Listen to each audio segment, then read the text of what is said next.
Ladies and gentlemen, we are here in the bag, episode 21. We're a full-grown adult podcast now. Yes, we are. That's amazing. You know, I'm even looking more adult. I have like this ominous shadow on me. So, there we go. Oh, I love it. I love it. It has been very fun to see how this has progressed. And I want to go ahead and address the comments from last video. Hashtag justice for Brad. I'm with you. I took over the show, Brad. So I want to make a formal apology. I didn't tell Brad I was doing this beforehand. I want to make a formal apology for not embracing the Freaky Friday episode. And I took your role. And I am so sorry, sir.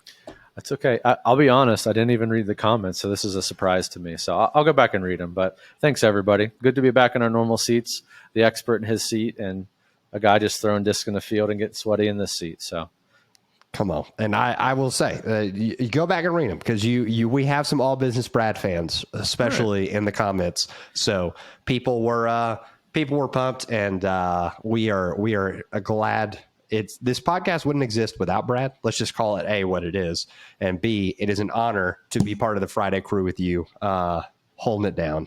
Feelings mutual. Feelings mutual. We got to come up with a creative name. Hey, we're going to do the disc giveaway early this episode, so surprise. Come on. We need a good name for, my fans. We have the Birdie fam for Robbie. We have Foundation Nation for just all Foundation. What do we call my people? All Business Brad's people. Come up with a clever name. Put it in the comment. I threw a bonus disc today anyway. It's the Rico. Surprise. It's a putter episode. So I'll send this out to whoever gives me the best name for that. Yeah. And I think we can give away both of our, like whatever one our guest doesn't give away, like an honorable mention, they get the second one. How's that sound? So that gives more incentive, y'all, to submit. And check your comments. We want to give these discs to you people. So please pay attention. We want to send them to you. Yeah, absolutely. Absolutely. Well, you know what? We can't give a disc. We can't know which other disc is going in there with that Rico until we go ahead and bring our guest in. So why don't we just go ahead and bring Nolan in? All right, let's talk to Nolan. We have joining us in a lovely tealish bluish shirt for you audio listeners. I'll describe it in as beautiful a way as possible. Rocking some fantastic glasses. Joining us all the way from Birmingham, Alabama, we have Mr. Nolan Evans. How are you doing today, sir? Doing pretty good. How are y'all? Doing well, man. Glad to have you on. Yeah, living the dream. We get to talk. We get to talk disc golf on a podcast. Hard to have a bad day when that's happening. Pretty okay gig. Exactly. So, speaking of talking disc golf, we want to make sure our audience gets to know you, Nolan. So, we got a couple of questions that we ask, so they can get to know you and your game. How long have you been playing? I've been playing about, I want to say 3 years now. Started right before COVID, and then COVID hit, and that's when I really dove into it. So. I love it. So, one of the true hipsters amongst COVID disc golfers. You were like, I was playing disc golf before the rest of you started playing it, which makes sense. Did you start playing it when you started going to school? It was going into my sophomore year at Montevallo. Awesome. They have a course on campus for those of you who don't know what that means. And so that makes total sense to me. Awesome. Okay. So we started playing about 3 years. How far would you say golf distances are for both forehand and backhand? Backhand has, one hate saying this, but I want to say it has reached that 400 mark. Forehand probably reaches around 375 if I really crank on it, but rarely do I ever try and throw that far, but it's more trying to be finesse with my forehand than anything. So open field, big, huge flex. You can get that 375 on a forehand, but generally if you're hitting that mark, you'd almost rather probably hit the turnover or something on the backhand. Okay. Yeah. Awesome. Yeah. So we line you up on the putting green. We give you a stack of 10 putters at 15 feet, 25 and 40 feet. How many are you making from each? 15 feet out of 10, right? I'd probably say 7 out of 10 from 15. Okay. 25 starts kind of creeping down to maybe 4 out of 10. And then once we reach circle's edge, probably 2 out of 10. Okay. It's very honest of you. Yeah. Hey, I respect it. And especially that's what we're looking for. I can't tell you the number of people that are 15 feet. Yeah. 10 out of 10 all day. If I had to answer the question, I go 9.5. Because sometimes I'm making 10 and sometimes, I'm going to yoink one.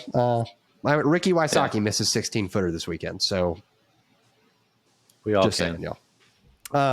We all do it. So, okay, awesome. What would you say, final question, what would you say is the biggest strength of your game? Biggest strength? I'd probably have to say more recently my approach shots. Ever since I've like added the pure to my bag, it's just like I've been able to step up and just kind of smooth a shot over, and it just kind of glides right to the basket.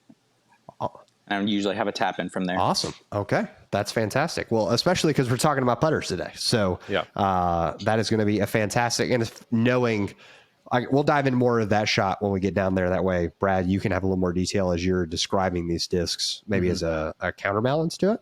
Yeah, absolutely. Awesome. Well, we're talking about putters, so that means obviously we got to start with the big boy discs, the monsters. Let's talk distance drivers. You have 5 distance drivers in your bag.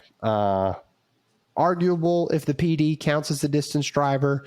It's like that tweener. But so we'll call it a distance driver for this. You've got a nuke on the top end. Difference between your nuke compared to kind of the other discs out there. What's your nuke do? I mainly kind of use it for like forehand more than a backhand. I feel like I can, if I need to really like get down the fairway, like with just fast on forehand, I can get it to on hyzer to flip up to flat, and it will just push straight and then have that soft finish and probably get a big flare skip. Because 9 times out of 10, when I throw that nuke on forehand, I'm not throwing it high, I'm throwing it low to the ground to get that flare skip to go to the right. Yeah, I mean, the rim on a nuke is insanely large, so that makes a ton of sense. And Brad, you're a skip guy. You're all about the ground play. Well, that's the same. I mean, just a tiny version of that. That's what I use my vulture for. I know I can go like really straight, really low to the ground, and to the very end and get that nice skip off the ground. So completely understand what you're going for. Okay, so then it looks like you have 2 forces in the bag, or is it 2 cloud breakers? It's 2 forces. Okay. What do they do? One of them is like a misprint that I have that's an ESP blend, and it's one that I've kind of cycled back into the bag. It's my more overstable force at the moment, whereas my other one, I don't know how, but it is beaten into the point to where it is flippy, and if I try to push it over on anhyzer for a big turnover shot, I don't expect it ever coming back. It just... Okay. Funny story with it, because I took this disc to college disc golf nationals, and it's higher elevation up there in North Carolina, so like it would flex back and then got back down here to Alabama, and it was like, you know what I'm talking about with hole 5 at Montevallo. Like I just wanted to just see what I could do with turning it over, and it just never wanted to come back. Just man. And I was like, well, that is not overstable anymore. Yeah. Hole 5 Montevallo, for those of you who are not from the Birmingham area, just wide open. If you watch any of the Foundation Disc Golf videos, think Hole 3 at Lynchburg College as you dive into that like little hole up there. Yeah, wide open. You can just crush one. Okay, fantastic. So let's just close it out then. Cloudbreaker, the Wraith, and the PD. I can assume the PD from having other people on who have a PD, super overstable, like you throw it and it just hooks. Yes. Okay. Fantastic. I like when a disc is reliable, unlike the apparently FDs by Discmania, right? Which if you get the different color, like drastically different disc. So way to go, Discmania. You made one of your new discs super reliable. That's awesome. Wait, kudos to you. Cloudbreaker and the Wraith, what do they do?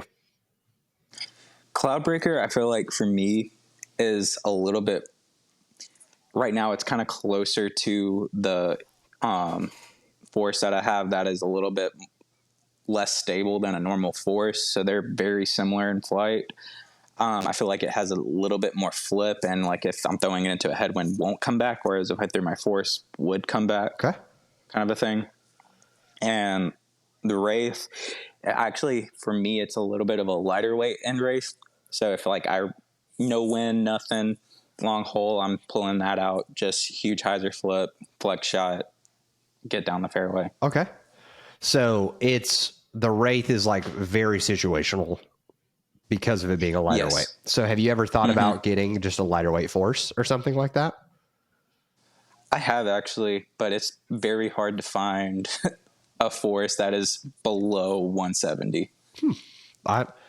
I'm not a disc golf connoisseur. That is shocking to me. As many forces as they make, but that makes sense. Like, because the force has always been a disc for me that's like stupid overstable. So why would you make it lighter? Interesting. So okay, cool. Well, that is, yeah. We're all about mold minimalization here. So I like that you have some just distinct uses for everything. So I think, yeah, like, could you minimalize some distance driver molds? Sure. But I don't know that you have like, since you're not like crazy, you don't have like 8 of them in your bag. I think it's pretty well balanced. What do you think, Brad? Yeah, no, I think it's great. I mean, looking at the graph, if you all see it on the screen there, it looks very like center lined on like the slightly stable side, but obviously the level of beaten that a disc is and like, you know, the weight obviously affect that. So it looks like it's pretty balanced. Actually, you have your cloud breaker that's a little bit more neutral / slightly understable. Your race seems pretty understable so that you could use it that way. PD is very stable. Your force, you have like a overstable option and then kind of like a flippy-ish option, and then your nuke for your forehand. So I don't see anything there that I would put in there, to be honest, Robbie. Yeah. Awesome. Well, let's move on to fairway drivers. We have in the super overstable, the Craptor, the Captain's Raptor. Anything special about that, or just like, you know, it's just got to get left or get right on a forehand? I will say for me, like, it's become a disc in my bag that I do reach to a lot. If I walk up to a hole that's like 290 to 315, I will, especially if it's wide open too, like I will just step up to the hole. I know what I'm grabbing, aim to the right, put it out flat, know it's going to hit left, and I'll be within circle 1. Okay. With that disc. That is okay. So that's fascinating to me. I want to lean into that. So we have that. You love the Craptor for that. So what do the other 2 Raptors do? One of them, like, I rarely do I ever use the Craptor for forehand. Okay. I will sometimes if I need to, like if I'm being touchy, but the other Raptors, so I have 2 of them. One of the ESP blend, which is a little bit more overstable. Surprisingly, I would say it's actually more overstable than the Captain's Raptor. I've had the Captain's Raptor for a bit, and it's hit a few trees, and it's beaten in a little bit to where it wants to push straighter longer and then finish left. Whereas the ESP Raptor, if I put it on hyzer, it's just going to hold that line. And then I have this Z-Line Raptor, which surprisingly is not that stable of a Raptor. If I push that on forehand on hyzer, it flips up to flat and then starts getting a small little S flight and then comes back. Huh. Okay. It's a little weird. I've never been able to explain it on how. I'm just like, I'm still wrapping my mind around this. And Brad, you're much more of a Raptor guy than me. I went through a Raptor phase slightly. How often do you come across like an ESP Raptor even that has been described as more overstable than a Cap Wrap? I don't know that I have. I know I did have a Z-Line Raptor I took out of my bag because it became kind of understable though. So, but as far as the ESP Raptor, what, just out of curiosity, is it like a Ledgestone, like ESP Swirl Raptor, or is it just a, you know, run-of-the-mill ESP Raptor? Just run-of-the-mill stock ESP. Really? That is so cool. That's one that got smashed in the bottom of a box or something. It has puddle top. It's just destroyed, right? Yeah. Okay. Yeah. Makes sense. Awesome. Well, I love that. And I find it very interesting. The more that you use that Cap Wrap and get it less stable, I would be very curious to see it become like a forehand option for you over that ESP or whatnot. But I like the Cap Wrap and the Raptor are very similar feel in the hand to me. I'd argue the Cap Wrap's like a little deeper than the regular Raptor. So if you like, I know you have zones in your bag, so I'm guessing for your forehand, you prefer more of that shallow feel. Yes. So that also makes sense on the Cap Wrap, not making sense. I just like y'all, if you are struggling to forehand a disc, very much look at the depth of that disc, like, because if it's not deep enough, I had a whole conversation with a guy today about forehanding zones off the tee, and he's a one finger on a forehand guy, and it's why he doesn't forehand zones off the tee, because it's too shallow, but he likes the shallowness of it. So always fascinating. Okay, so you got two Undertakers and a Phenom, which on paper could be very similar discs. So if you're looking at your chart, and we live by flight numbers, which obviously we don't do on this show, but if you just looked at them at a distance, you'd be like, well, that's the same disc. Let's replace them. Why do you have all three in your bag? So let me start with the two Undertakers. One of them found out not too long ago, but like maybe like 5 or so rounds ago, realized that after hitting a tree, it has created a warp in the disc that has created it to be more flippy. So it is actually very similar to the Phenom. That's why when I went and got the Phenom, I was like, okay, I'm trying to find the disc to replace that one Undertaker, but I still have that Undertaker in my bag right now. But the Phenom, for me, like, it's very touchy. If I put it on hyzer, it's kind of flipping over, and I have to be super touchy, just kind of wanting to use it for tunnel shots, which is kind of like a weak point in my game, is just those tunnel shots with a fairway driver to just get down there. Yeah. So if like I put too much power on it, I feel like it's going to turn into a roller, which I haven't tested it to that limit yet. I just kind of pull it out here and there and just want to be like, okay, let's just see what it does on this much hyzer. Flat, a little bit of anhyzer. And it's very understable despite what the numbers say. Yeah. Whereas I have this other Undertaker that is a little bit more on the stable side. So like I know I can put it on hyzer, it's going to flip up, ride straight, and then finish left. Okay. Awesome. I have to be honest, y'all. When I first heard the Undertaker, I think I got a bad understanding of what the Undertaker is supposed to do. Because I, like classic trap that lots of people fall into, the only people that I saw throw a ton of Undertakers were like pros, and they're somewhat flippy for the pros. Mm-hmm. But that is not the experience that like I feel like a proper Undertaker is. Right. I kind of feel the same way. I mean, I watched Paul throw a bunch of Undertakers, and I'm like, there's no way I can throw that. Yeah. It's so fascinating to me. Okay, so I like that you noted that, Nolan. I want to highlight that you said like this weird notch in this Undertaker has turned it into what we call here on the podcast a Griffin disc, and I'm going to have to replace it eventually. Mm-hmm. And especially if you're throwing something that like has like a weird hit, I have to get this like eagle with me here, because it's the eagle that like has made me keep eagles in the bag for a long time. But that thing is jacked. Like literally, it's if you're watching the pot, like if you're watching, it literally is bent like this in the rim. So that's great because it flies right, but not replaceable. And when something's injured, can I call a disc injured? Mm-hmm. Feels like the right way to describe it. Yeah, disfigured. That's fair. It's disfigurement is rare and unique. So you rarely, like, you're not going to be able to replace that. So I like that. Yeah, we have the Phenom as a possibility. I'm not too familiar with how many plastics the Phenom comes in. So I don't know if it comes in more than one type of plastic. I think I have it in Pinnacle, and I think their other plastic that they have is, I can't even think of the name of it now. Yeah, Legacy folks, you got to help us out in the comments. Yeah. Or I see Brad's fingers moving. He might have it soon. They have Icon plastic. They have it. Yeah.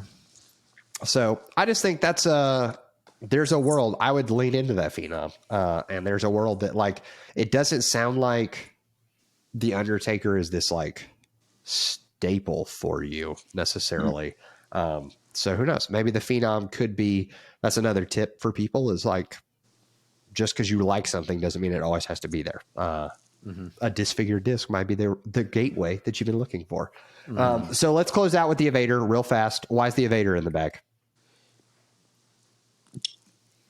An overstable, like slower speed disc, mainly for the woods. I'm going to bring up another hole course in Birmingham area, Trustville, hole 3, where you have that huge tunnel and you're just trying to get out. Okay. and especially like mega bowl layout when it's to the left Yep. position. Trying 200 to, and 250-foot shot and you need a big skip at the end. yeah. So I just smooth it flat, and it just has the speed to get down to the end, and it just finishes right there at the left. And that was like one of the first times like I pulled it out during like an actual round, and I was like, okay, there might be something to this that I actually like. Okay. Yeah. My challenge to that would be, if you had a beat in Raptor, could it do the same thing? Probably, but I feel like, I don't know why, but if I would have slowed down on the Raptor, I feel like it would have faded sooner. Okay. Yeah. Whereas like I felt like I that's could fair. match the speed of the Vader to get it to that max flight and then finish. Yeah. I don't Totally. know how to explain it. Yeah.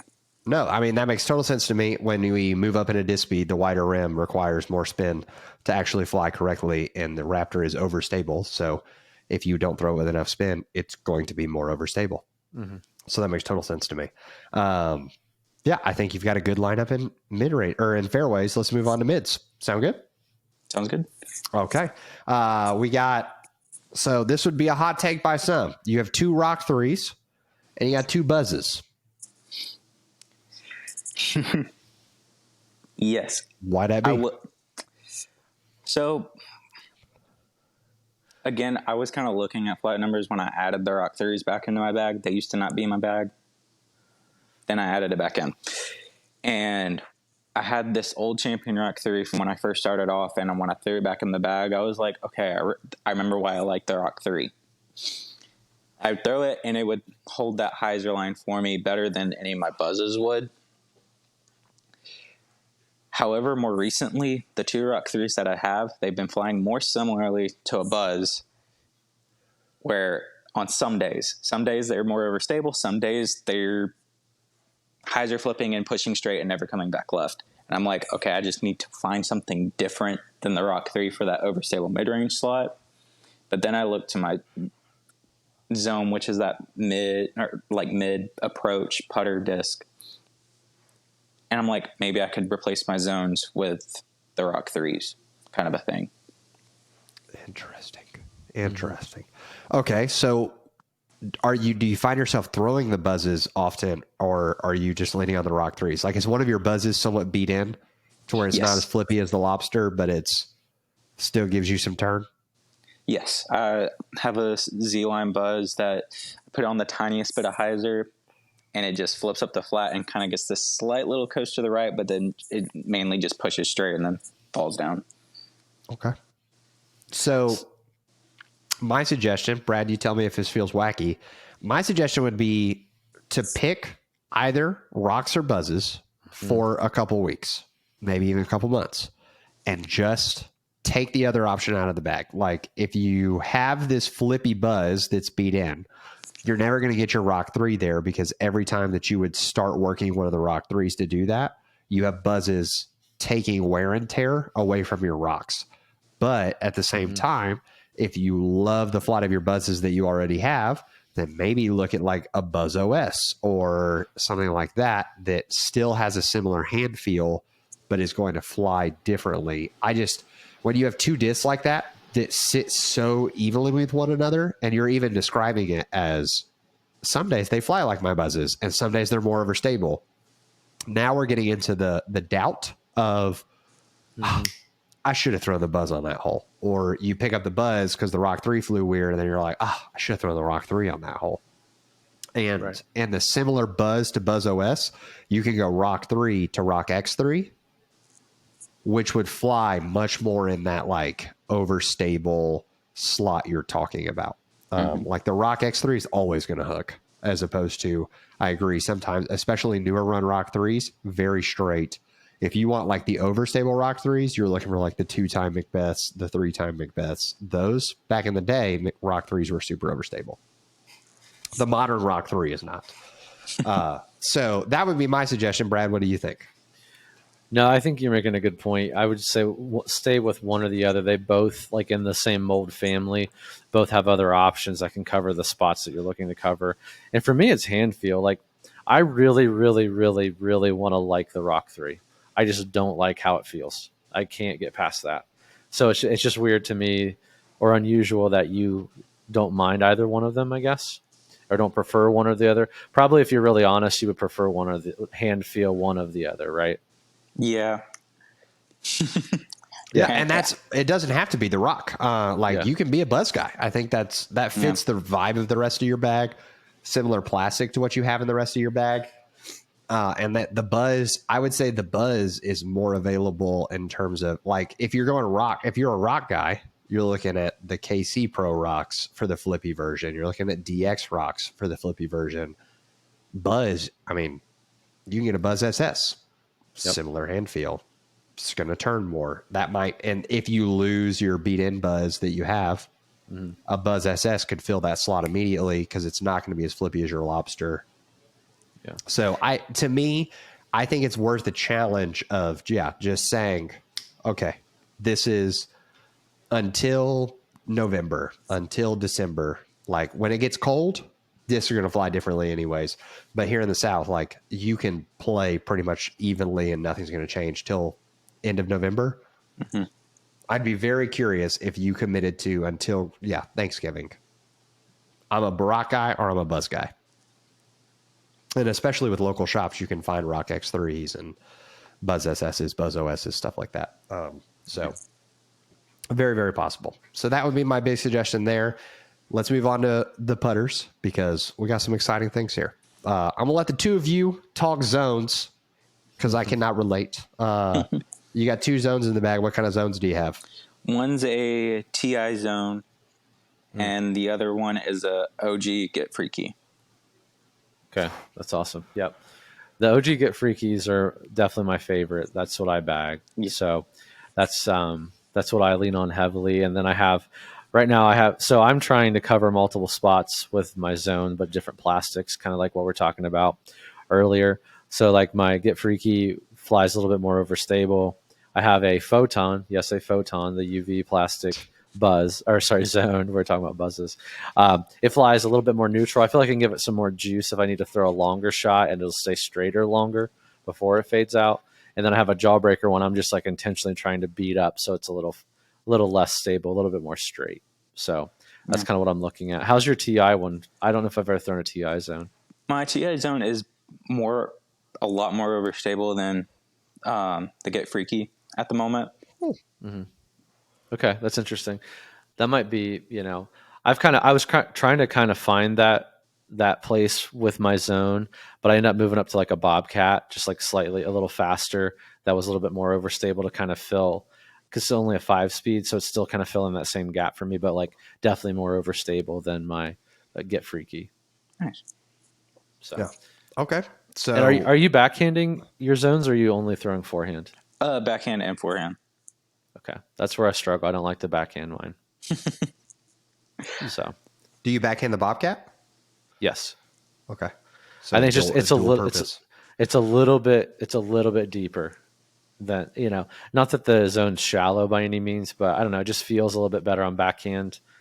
So, and I think, again, we'll talk about this a little bit later, like after watching myself play and realizing what kind of release I have, it makes sense why the Bobcat flies the way that it does for me. So a lot of things coming together for that.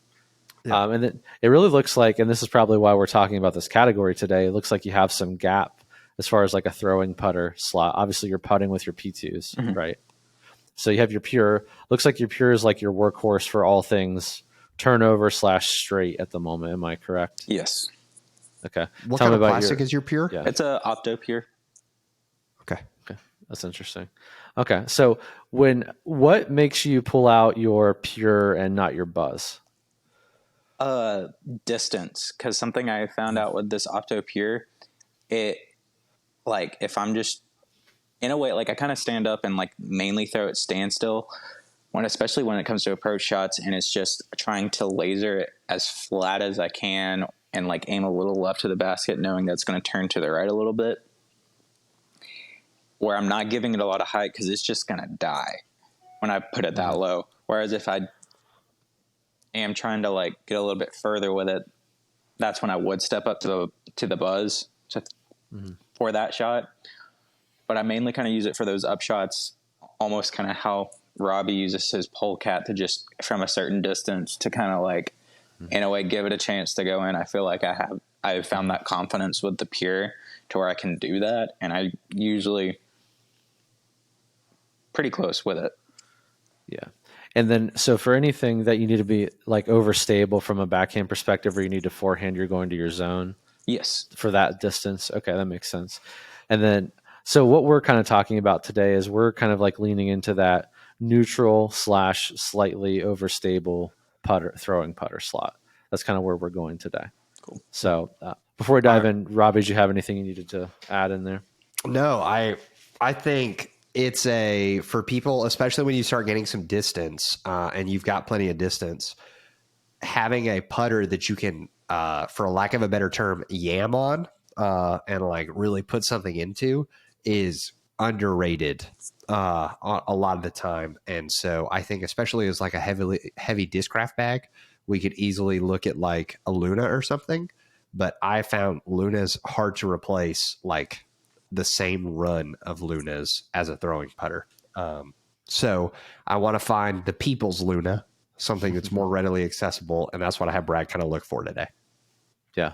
So, all right. So Robbie always gives me 2 discs, and I alluded to this in the beginning of the episode. Nolan, you will hear this later, but Robbie had me try the Sensei from Discmania, and that I have active premium here. Apologies if you hear my phone. And then we have the Clash Disc Popcorn. I have the signature Nico Lacastro, rest in peace, in the premium plastic. And then what I threw as an extra disc here is K1 Rico. So all of these discs share the same flight numbers for whatever that's worth, which is 3301. Ironically enough, Robbie, the Rico in the K1 and the popcorn and the signature plastic here, which I believe is just their signature line, feel like identical. Like the plastic is, if I had to blind feel these, I could not tell them apart. So there might be a lesson there. Sensei, a little bit more firm, which I kind of like in a throwing putter. I was talking to Jason in the warehouse when we were talking about these discs today. For like a throwing putter, I think, or any of my mid ranges, excluding, I mean, if we're talking zone is in that approach mid range category, I like them all a little bit more firm, minus the get freaky, it's a forehand. But I like all of them a little bit more firm. So from a hand feel perspective, the Sensei feels really good. Not that the others feel bad, but the Sensei definitely feels a little better in my hand. I also fan grip anything really in that speed. And it does have this nice groove on the rim, which I like, and it sits well with my finger. I will say, after throwing, it is a little slippery. There's no bead or anything really to catch my finger. So I wish there was like a micro bead there. That would be really lovely on this disc. So that's what I'm throwing. What I threw today. I will say before I get into it, my descriptions are pretty like vanilla. They're like very similar. They're all in that same vein. They all just fly like a little bit different. But the biggest like lesson I took home today, I got to like watch myself play disc golf for the first time, like on a Foundation video. If you haven't checked that out, it's the Editors versus Warehouse. And, it's just like atrocious. I was like so embarrassed because I'm looking at my form, like mentally in my head, I'm like, I'm getting the hang of this disc golf stuff. I'm throwing discs every week, and then I go out and I'm watching myself throw, and I'm like doing this weird scooping, like pull through. And Robbie told me like a couple episodes ago, ironically, before we started, he's like, do you have like a natural Anheuser release? I'm like, oh, no, I don't think so. I throw pretty flat. Yeah, right. I throw on an Anheuser release. So I'm trying to figure that out. So I was out in the field, humble today, trying to like focus on, because at first I started like burning these over. Like I was turning them over, and I'm like, I thought these were supposed to be kind of stable. But when I focused and like looked at my follow through and was focusing on letting these go straight, they flew as intended. And it's kind of humbling. And, there's definitely some touch that I don't have in my game. And I look at someone like Trevor, who like honestly has a lot of putters in his bag. He like is a fan of, I'll call them driving putters, if that's the correct term, but he loves throwing putters off the tee or throwing putters in like a longer distance shot, which I typically don't. And I know why I don't have the touch. So this was really humbling today. And I had to really slow down my form, really focus on like a smooth follow through, because although these discs are slightly overstable, they are still putters. So they're still slow speed disc, and it is very easy to turn them over, especially if you're trying to kill them. And they're a slower speed disc. You don't have to kill them to go far, or don't have to kill them to go the distance they need to go. So I want to preface my review today with that to all you that are practicing in the field and watch yourself play disc golf and throwing on an anti-release and feel like a fool, that, hey, it's okay. You can get there and just take some time and be slow and methodical of your like pull through.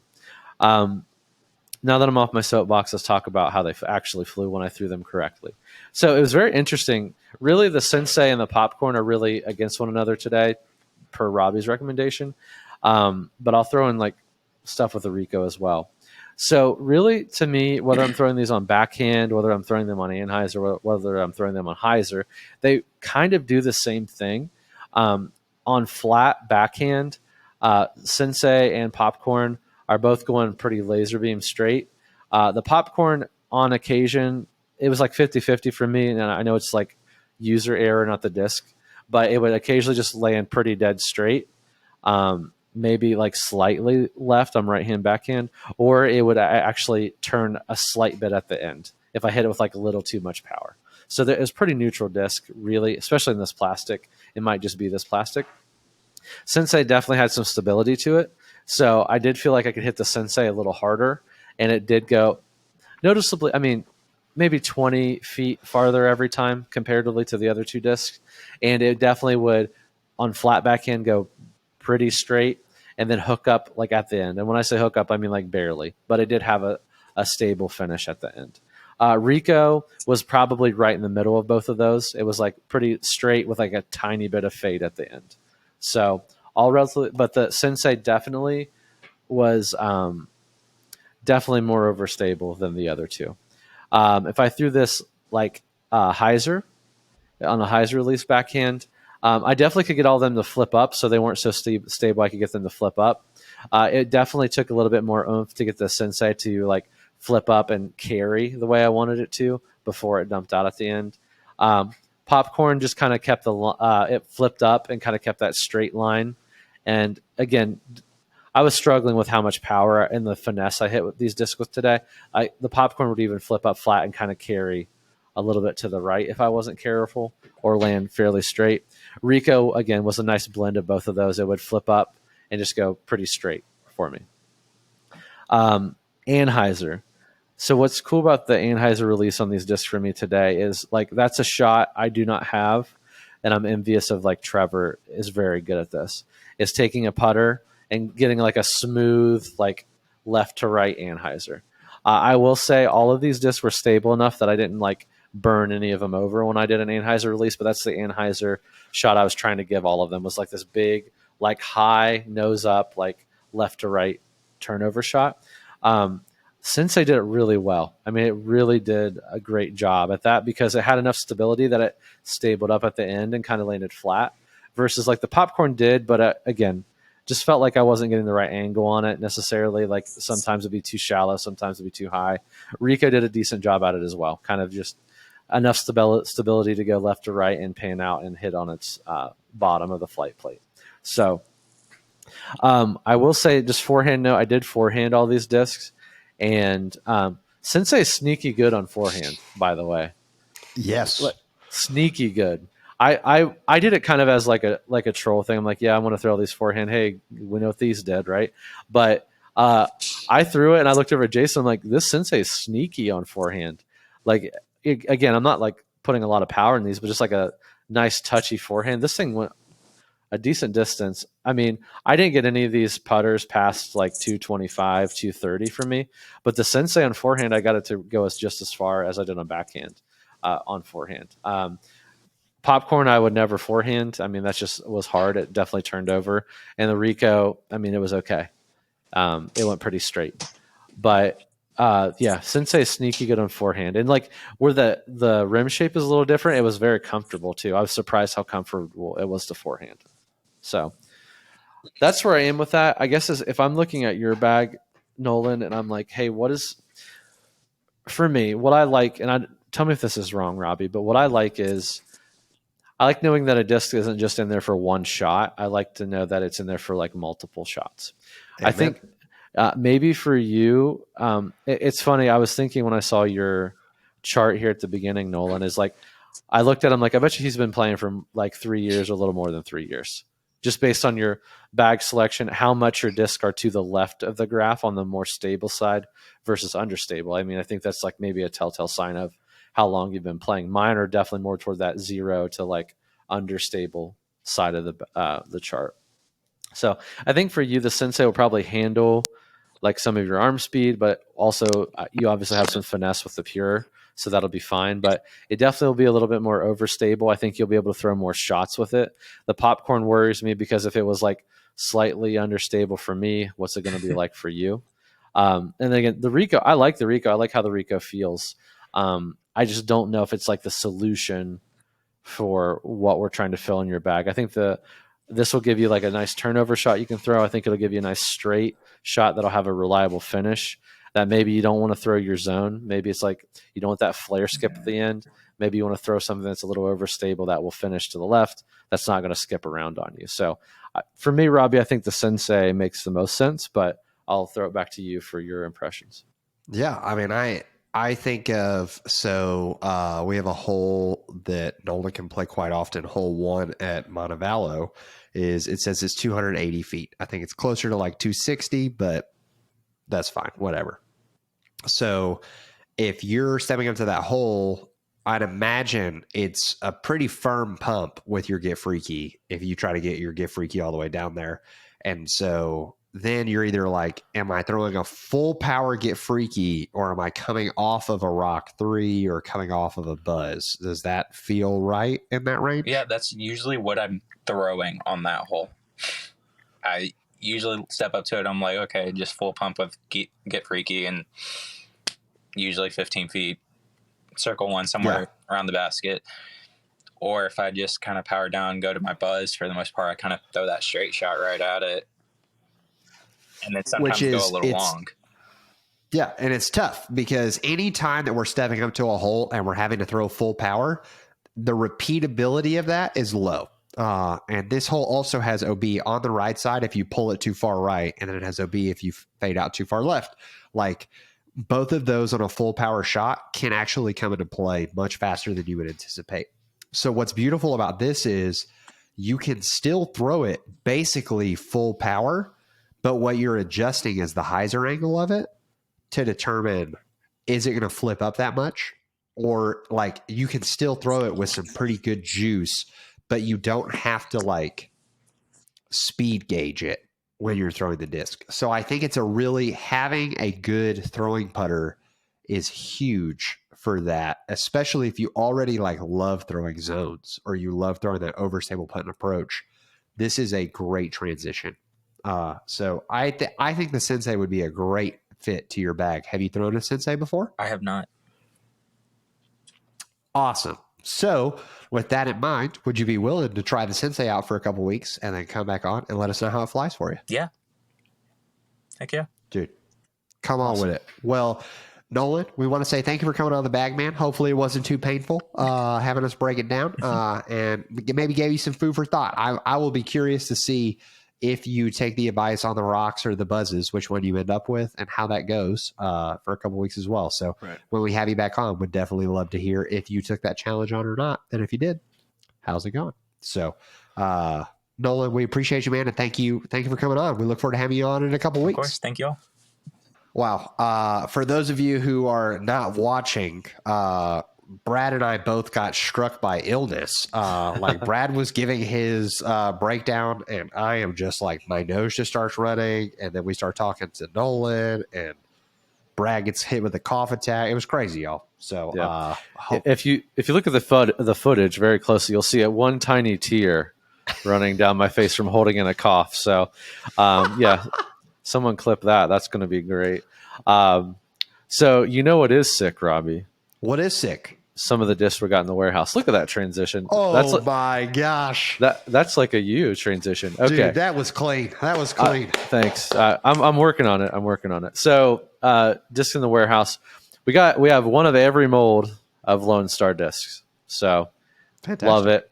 Try it out. Jason and I were throwing some out in the field today while I was doing my putter field work. And Guadalupe Pretty okay. I mean, not a bad disc. I mean, me and Jason were both pumping it out there. Armadillo, hashtag Armadillo gang. It's a good disc. I started out as like a troll, but it's a good disc. I mean, okay, it's. I'm not saying it's like taking any spots in my bag, but Jason did. Jason said he might take out his pig, so watch out, pig farmers. Ooh. The armadillos in town. So, MVP came in. By this time, there probably won't be any glitches left. We have glitches. It is the MVP polecat. It is confirmed. Okay.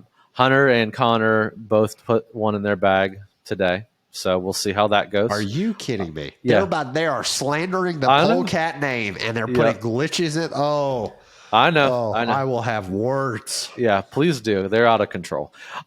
We do have the Fission Hex is in. Ooh. And also we have, what was the other one? Oh, Halloween Glow Resistor as well. So those are the ones releasing on the 22nd. So some of those may still be in stock. Who knows? But I mean, everyone's been waiting for them. So just be sure to check back. Got a bunch of restocks on a bunch of different MVs, Soft Firm, Cosmic Neutron, Cosmic Electron. Like we have all the types of MVs back in. Some Fission Craves that are pretty sick. Nice. So MVP restock. We still have a few Razor Claws left if you're interested in those. Make sure you check that out. We're replenishing all of our discs. We're restocking things. Make sure you sorry, I can't talk anymore. I cough too much. check out our restock page. That's very hard to say. On foundationdisc.com. It'll have all the newly restocked discs. That was a request from you, listeners and customers. Thank you. We're always trying to make our site better. So we did that as an option on our site just so you can see what's been restocked lately. So make sure you always check there on Fridays. Make sure you check the emails that come out. And there's also a what's new in the warehouse. If you're on the the email list, we send that out every Friday as well. So you can get an idea of some new stuff that's in there. So looking forward to that. And man, really, really enjoyed this episode. I always enjoy putter episodes, Robbie. They're humbling. I always go into them thinking I'm going to be the best putter thrower in the planet, and then I get out there and like 5 throws in, I'm like, what am I doing? But yeah, there's just there's always something to learn in this game, and there's always like some touch. I think that's really what, in my mind, what makes a good disc golfer from like your okay disc golfer is like touch and like the smoothness that they have. And that translates, obviously there's that old saying, right? But it translates into their distance and their accuracy. So I don't have it yet. I'm going to keep working on it. I'm going to keep working on it with everybody that listens to this podcast. Thank you for the patience. And, one day we'll get there. And the next round, next editors versus warehouse, we're going to blow them out of the water. Yeah. Yeah. And that's going to be toast. That's something I want to commend you. The first time you're seeing yourself throw on a camera is in front of thousands of people for a foundation video. So A, that's bravery in itself. And B, if you're one of those people out there and you're like, everybody describes this disc as it's supposed to fly this way, but for me, it flies different. Odds are you're doing something weird or different in your form, and you're not going to know until you film yourself. So I always encourage people, if you're playing with friends, have them be like, hey, at 2 points during this round, don't let me know, but I want you to film me throwing my drive, throwing an upshot, whatever, and then send it to me afterwards. And I guarantee that is how you improve your form, is you need to see yourself throwing. So yeah, as painful as it was helpful, like very helpful. Now I've just got to make the corrections. So yeah, which is what we're looking for. We are always trying to improve. And once you get that form dialed, then you get your disc dialed because your form's dialed. And then you know that if you have a disc and it's good, you keep it in the bag. Absolutely. That's what we do here. So here to dial in form, dial in your bags. Thank you guys for joining us. And we hope you have a great rest of the week. See you for episode 22. 22.